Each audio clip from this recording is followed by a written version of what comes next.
هەفتەی پێشوو بەیاننامەی ڕسمیمان دەرکردووە بزوتنەوەی گۆڕان و کۆمەڵی ئیسلامی و لە ڕێگەی ئەو دانوستانەی کە لەگەڵ عەبادی هەمان بوو هەر لە نەتیجەیەوە بوو کە ئێمە داوای موچەمانە کرد بۆ وەزارەتی تەربیە و وەزارەتی سەحە بەنەسەن ئەوەمان نووسیوەکەوە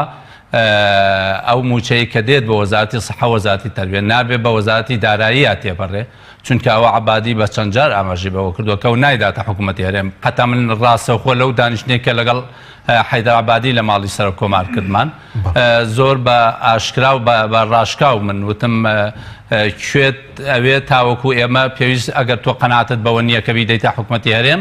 زۆر تەبیعیە وەزارەتەکان نەتوان وەرگرن ئەنجومەنی پارێزگا توان وەرگرن بەڕێوەبەرایەتی پەروەردە من لەگەڵ حکوومەتی هەرێمیشا لەسەر ئەو ئەساسە قسم کردووە کە حکوومەتی ئیتیحادی ڕازی نییە بیداتە ئێوە بۆیە لەگەڵ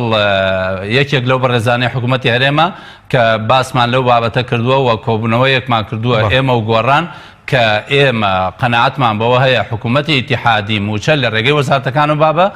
فەرمانبەرانی هەرێم هەر نووسیمانە عدم مرورها عن طريق وزارة المال يعني ببيع أو بوزارة دارایات پڕێ و بەیاننامەکە بە کوردی و بە عەرەبی هەیە.